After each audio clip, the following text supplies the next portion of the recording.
با سلام خدمت شما دوستان عزیز. امیدوارم خوش و خندان و صحتمند باشین. خوش اومدین به یکی دیگه از ویدیوهای کانال ما. این ویدیو درباره کشور ایرانه.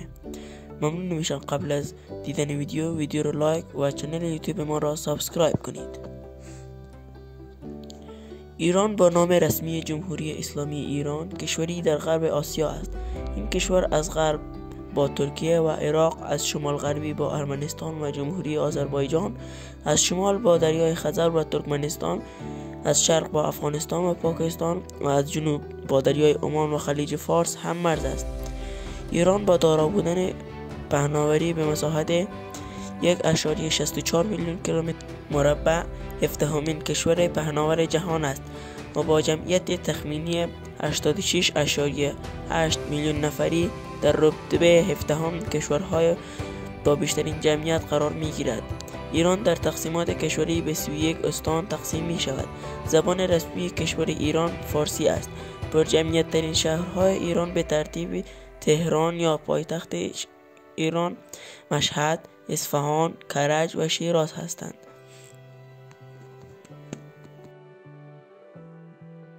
سرزمین ایران با 10,000 سال تاریخ و تمدن، میزبان تمدن‌های کهن متعددی چون ایلام در هزاره چهارم پیش از میلاد بوده است. در سده هفتم پیش از میلاد پادشاهی ماد بخش‌های قابل توجهی از فلات ایران را یک پارچه کرد. در سده ششم پیش از میلاد شاهنشاهی هخامنشی به دست کوروش بزرگ بنیان نهاده شد تا ایران یکی از بزرگترین امپراتوری‌های تاریخ را تشکیل دهد. در سده چهارم پیش از میلاد اسکندر مقدونی این قلم را تصغیر و ایران به بخشی از زمین‌های هلنیستی تبدیل شد.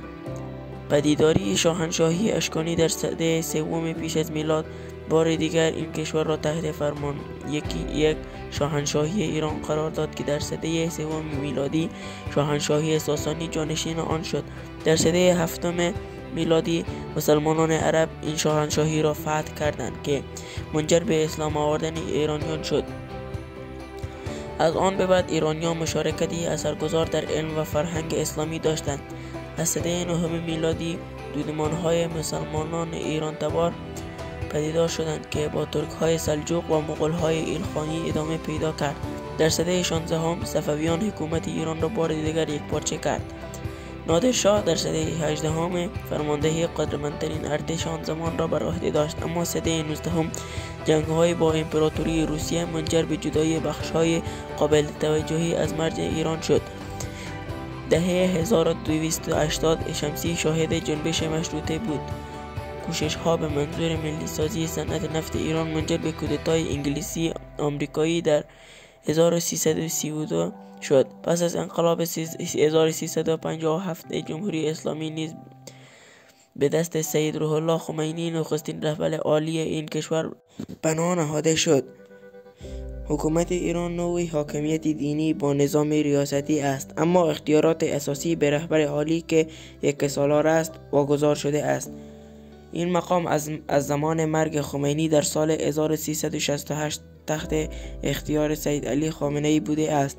حکومت ایران اقتدارگر است و انتقادات گسترده‌ای به دلیل محدودیت‌های قابل توجه، نقض حقوق بشر و آزادی‌های مدنی به آن وارد شده است. این نظام قطب اسلام شیعه درون خاورمیانه است. از زمان انقلاب 1357 این کشور به عنوان دشمن قاطع اسرائیل شناخته می شود. ایران همچنین یکی از بزرگترین بازیگران امور خاورمیانه به شمار می رود و دولت آن به طور مستقیم و غیر مستقیم در اثر درگیری های خاورمیانه دخالت دارد.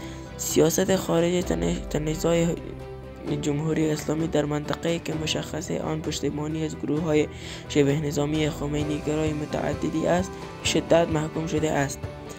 ایران دارای گروه های قومی و فرهنگی مختلفی است که اغلب آنها ریشه در همین سرزمین دارند. قانون اساسی جمهوری اسلام شیعه را دین رسمی این کشور اعلام کرده است. ایران جایگاه راهبردی در منطقه خلیج فارس دارد و تنگه هرمز در جنوب آن مسیری حیاتی برای انتقال نفت خام است. این کشور زیرساخت قابل توجهی در بخش‌های خدماتی، صنعتی و کشاورزی دارد که اقتصاد این کشور را توانمند می‌سازند. اما این اقتصاد هنوز بر فروش نفت و گاز متکی است و از فساد مالی رنج میبرد.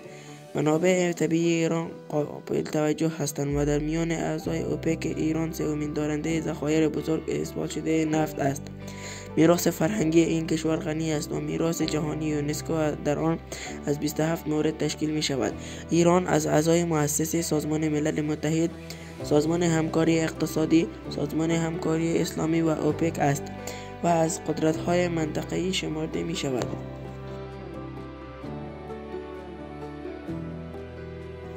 بسیار ممنون که تا آخر این ویدیو بیننده ما بودید. برای دیدن ویدیوهای بیشتر کانال یوتیوب ما را سابسکرایب کنید.